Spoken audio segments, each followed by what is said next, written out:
Man, was it miserable out there today. You're all tucked in now. Let's have a good show.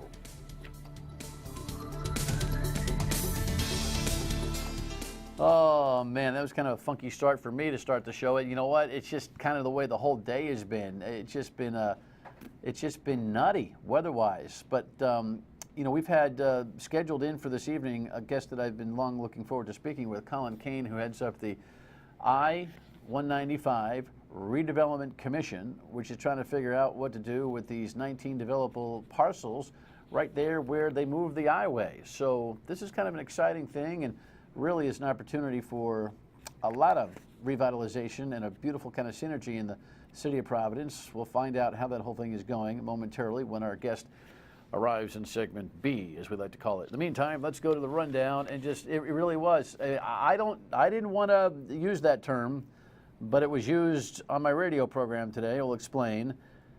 That is an overused term, which is ridiculous when it comes to pension reform and just about every other negotiation under God's green earth. I'll explain that in a second. That may not be constitutional. Yes, police work, not something that we ought to take for granted. And enough for the drama, please. Enough. All right, let's hustle, because we got a lot to do here this evening. Taking a look at the first item. So I'm on the radio today, and about 12:15, I'm about ready to get, I'm on noon to 3 on WPRO, and I'm about ready to get into a whole bunch of other things, and I realized that the snow's coming down like cats and dogs. Does snow come like cats and dogs, or just rain? Here's some, that's what it looked like. And we knew it was coming, 2 to 4. My wife told me at broadcast time, which is late afternoon here, meaning for this show, we put the show together in the late afternoon, it was like 6 inches. And now, as I walked into the television center here, it was starting to rain, and so it's going to be slush. And as you're watching this, I'm probably at the game, and so it'll be, I can't wait to be at midnight taking the slush out of the driveway. But one of the things that was kind of funny was, as people are dialing in to the show, they're all upset they don't see plows, like this caller. I haven't seen, I left North Providence, right? Yeah. I drove to 295 south all the way to Quonset. Yeah. I did not see one state plow on the road. Where do these people see these plows? Well, what is it? Well, tell me what were the roads like? See, you know the lump on the side of the road where they would have been? Yeah. You get what I'm saying? Yes. You don't even see that. I actually was being nice. I have no idea what he's talking about. The lump on the side. Jess, you know what the lump on the side of the road is? What's the lump on the lump on the side of the road? All I know is this: people complain, I haven't seen a plow anywhere. It's like your baba. It's like you don't feel good unless you see Dad, I haven't seen the plows. The plows are out there. What do you think they're hiding in the Situate Reservoir smoking dope, like 100 plows somewhere? They're out there. They're working. It's like you need your little rattle. I need my trucks. Just slow down, make some plans, and get there, for heaven's sakes. But it wasn't a debacle. Although there were a lot of people telling me there was an hour and a half to go from point A to point B when it usually takes 15 minutes. So depending on where you were in the slush and the mess, hey, listen, it's mid-February. We're going to get through this together. Smile and stop crying about the trucks so much. You know, the lack of salt is obviously affecting today's driving. We'll maybe get into that later in the week.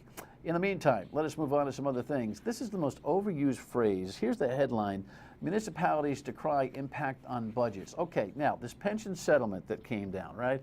You've seen all just the scene setting video of the big decision, and this is the retirement board with Gina Raimondo. They've got a big table, big octagon type of thing, or rectangular. Octagons are 5-sided, right? I think the snow's gotten to me today. Anyway, lots of meetings, lots of discussions, lots of people at the table, at the table, at the table, at the table, at the table. You know when you say something like over and over and over again, it loses its meaning? At the table does.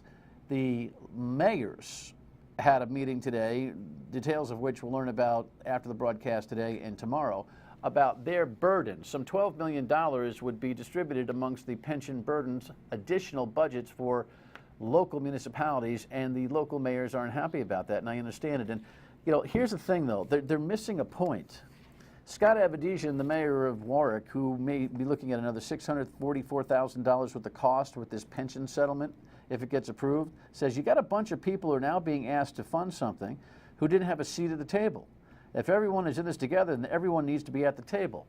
I'm a little tired at the table. By the way, the table should never have been set up here because we should be looking at a judicial decision on constitutionality out of Judge Sarah Taft Carter and perhaps an appeal to the Supreme Court on whether or not a statute can be changed plus or minus to affect the income of pensioners. There shouldn't be a table, and that's what the December debacle is about all this, even though it's February. And speaking of, the next item here, a no vote is a yes vote, from this very same story written by Kathy Gregg, I'm sorry, this one's Randall Edgar in the Journal, under that municipality headline. Check this out. This whole pension thing where the 6 unions have got to ratify the deal, the settlement talks came up with this confounded formula. You ready for this? Writes Mr. Edgar, in an unusual twist, the proposed pension settlement will give Rhode Island's past and present government workers only one ballot choice. The agreement says ballots opting for rejection of the settlement shall be returned by mail. Every ballot that is not returned within the 60-day voting window will be counted as a yes vote. So somebody doesn't vote, they're like so sick of this whole thing, they're a yes. The only way you can turn down this settlement as a rank and file person of labor is to actively vote no, because if you don't vote, you voted yes. I'd like to check the constitutionality of that. Does that make any sense to you? We'll explore that more tomorrow. Dan Beardsley from the Rhode Island Cities and Towns, the League, will be here to talk about some of the mayoral perspective and the, seats at the table. Oh, this story is just, it gives you an Excedrin headache. All right, let's move on to this. I just wanted to make mention, the headline on Projo.com, this is an evolving story from last night, Providence patrolman on leave while police investigating officer-involved shooting. Sean Daly had a short narration. We edited one of his stories here from earlier today. It was just after 11 o'clock last night here on Clarence Street in the Silver Lake section of Providence. The police tell us a 23-year-old man was rushed to the hospital after what's being described as an officer-involved shooting. A neighbor tells Eyewitness News that before the shooting, she saw a man and a woman fighting over a baby. Look, here's my point on this. The officer, I'm sure, is relieved today, as we got a report this afternoon that the person who was shot was dealing with non-life-threatening injuries, thankfully. I just wanted to point out that when you're thinking about police officers, I think the gutsiest thing they do, amongst many gutsy things, is to respond to domestic calls. You walk into somebody's house or apartment, sometimes, many flights of stairs, you and maybe a partner, and that's about it, and you don't know what you're going to get when you open that door. So when you're thinking about the courage of our police officers, sometimes it's not all fancy. It's the temerity to be able to get into a domestic situation, and sometimes you got to use force. We'll find out how this story went, but I have a lot of respect for cops who have the guts to enter into unknown territories in the little corners of our society. All right, and finally, come on.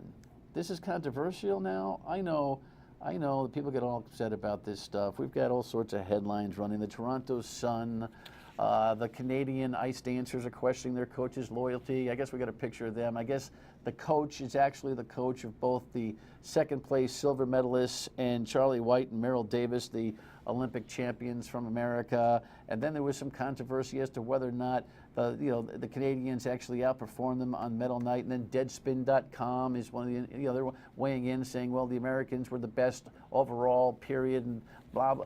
You know what? I thought, listen, you get into the ice dancing world, you know that you are entering a subjective evaluation. Seems to me that there's a lot of stuff in the Olympics, especially the Winter Olympics, that are a crapshoot. You got to deal with that, I think. Stop sharing your coach if you don't like it, if she doesn't show up to your World Cups or whatever it is. Stop complaining. Just dance. Just skate. When we come back, the I-195 redevelopment conversation. We're not going to resolve all 19 parcels in one conversation, but I'm sure curious. Stay with us.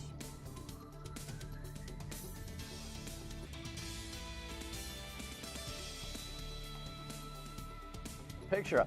Forget the cranes. I just like warm weather sunshine or something along that line. I think this was in the late fall when the folks were kind of showing the media what was going on at this 40 acres of land that are now 19 parcels. Come on back to me, Steve. There we go. Thank you. Colin Kane is the guy that's been running this show since late 2011 or so-ish, right? Oh, that's right, Dan. Running it is an overstatement. We have 7 volunteer commissioners that have worked very hard to get us where we are. We've had tremendous partnerships with EDC, or Commerce Rhode Island, DOT, DEM, the legislature, the governor's office, and now we have a formal executive director. So I haven't been running anything. It's been a team effort. All right. Well, you're one of those humble public servants. All right. I can buy that. That's cool. I actually threw Steve a loop there because I was going to show a picture before I came to you. Let me ask for that. That was my bad. This is one of the website pictures. If anybody can just figure out, that's the canal. All right. So when water fire starts and it comes from the bay, the big wide part, and there's the dam there at the bottom, and now you see some of the parcels that are there. I will tell you this, you're not responsible for redoing the highway, but it's the best DOT project we've ever seen. The highway has become, it's just pure pleasure to drive over it. Of course, you get jammed into the downtown the 95 thing, and it's a little crazy, but it really has created an open pathway to the city in many ways. In a complete way. Well, we've done, a lot of landlords don't think we can do large things that take a long-term commitment well, and I think you're right. The I-Way project demonstrates 25 years of planning, engineering, execution, and the link, these 19 acres, really represent the cherry on top of this great project, this once-in-a-lifetime opportunity. Yeah, all right, so the big question is, what are we going to do with them? But before we get to that, let's talk a little bit about process. As chairman, your charge has been to do what? And give me a short bullet right up until present. So if one can imagine, when the properties, there was an understanding that the properties would be available for development many years ago, the planning process began. And the commission was put in place in October 2011 to be that sole source of implementation. How do we take best advantage of this opportunity? And it's a legislative arrangement. A quasi-governmental, I know what that Right. means well now, yes. Right. And so we're not only the permitting agency, the super permitting agency, but we're also the fee owner of the property. We make the decisions relative to who we sell to, who we allow to invest in the property. It's a very, very pivotal place in the region's future that you are custodian of right now. You feel the pressure? It's a high pressure thing. I think we all take the responsibility very seriously, Yeah. and I think that's evidenced by the commitment by the commission. If you think all volunteers, all from very diverse sets of experiences and backgrounds, and they've all put an extraordinary amount of time to bring us to where we are today, which is going to market. We are in the market right now with this opportunity for investment. What does that mean? Well, we prepared the dirt for market. We've permitted it, we've understood it from a title perspective, an environmental perspective, a stormwater permitting perspective, so that today what would take you as a private investor or a builder 24 months to permit will now take 30 to 45 days.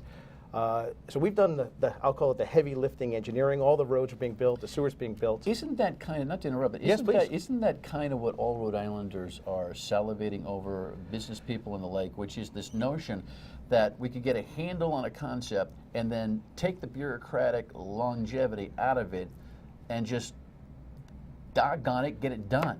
It's regulatory reform 101. It's Right. completed here in the commission. I wonder if the model of the commission actually has applicability to other things going on in the state. I think it does, and I think that a model exists in Quonset. There are pad-ready properties in Quonset Right. that can put a building up very quickly. And I think the level of cooperation between the city, DOT, Coastal Resources, Narragansett Bay Commission, the 195 Commission, can indeed serve as a model for how we get things done as a team. All right. When we come back, I think everybody's big question is, well, what are they going to put there? You know, what's the theme? Is there a theme? Meds and eds or gosh knows what? Stay with us. We'll talk about it.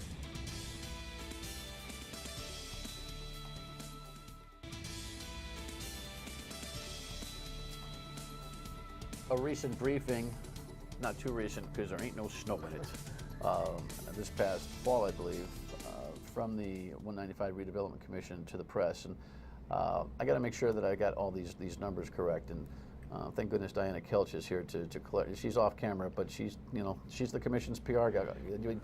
Can you get this right? Okay, there's 40 acres Yes. involved in the redevelopment area. There's 19 developable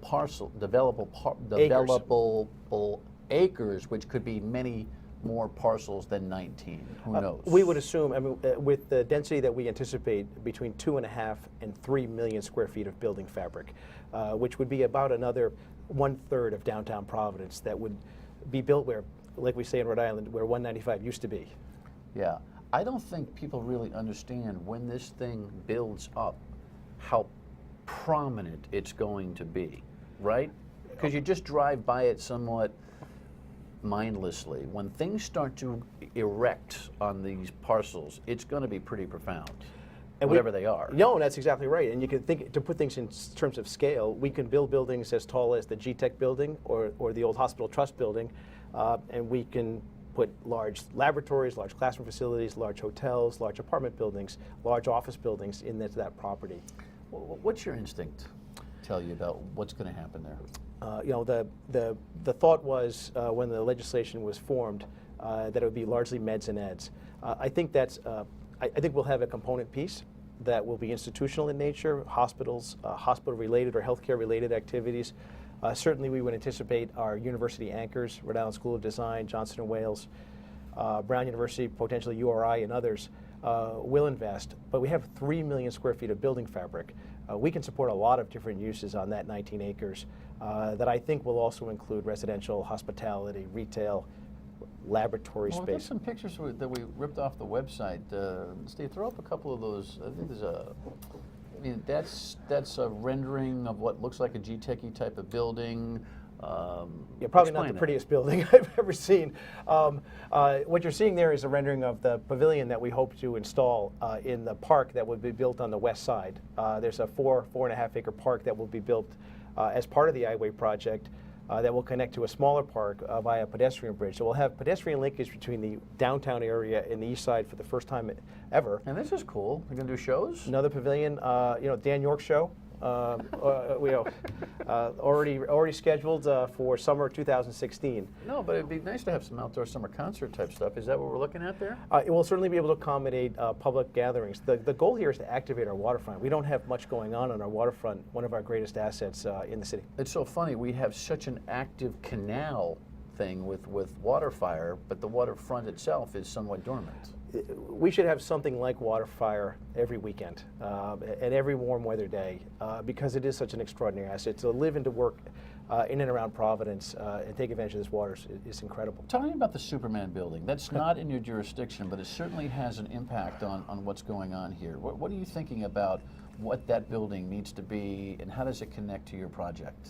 I'm in the real estate business, the development business, and there are no facile answers for the Superman building. Yeah. It's a very, very challenging building to repurpose.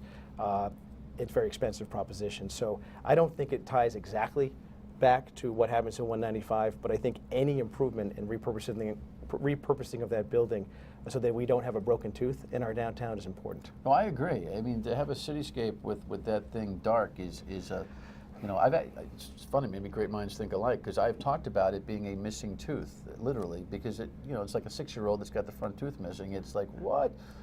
But it seems to me that in a lot of ways, there might, when we see the election in Providence roll around and the decision makers get a foothold on what to do with the Superman building, it's almost as if they're going to take a cue from what you guys are doing.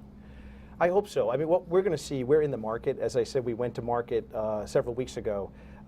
The Commission doesn't build buildings. The Commission doesn't invest in real estate. The Commission has prepared the field for investment so that we can encourage these companies and users to build buildings. I think we have to see how the market responds to what we have to offer because investment capital needs to believe in Providence and believe in Rhode Island to make any of these projects work. Are there special incentives? Well, we've created a bunch of them already by completing the roads. Right. Infrastructure is so key. Big Permitting is expense. done. Infrastructure is in. We have some other infrastructure we have to install. We have to solve parking and transportation challenges if we're going to build 2.5 million to 3 million square feet of building. Because you're going to load some people back out onto the highways. One hopes. We built Well, a great simply by- highway system. Well, the I-way is phenomenal. 95 downtown is a pain in the arse. It will get better. Part of our project is that the roads reconnect. So Clifford, Friendship, Pine Street, those roads that get you in and out of the city, which right now really are one, Pine Street, are all getting rebuilt and reconnected. All right. I'd like to just have a continuing relationship with you here as this thing moves along so we can keep people updated because there's never enough time. But project for me what the timetable is before we go, yay, we know exactly what's going to go on down there. So we would expect in the next 90 days to receive the first round of proposals from hopefully interest around the country and around the world.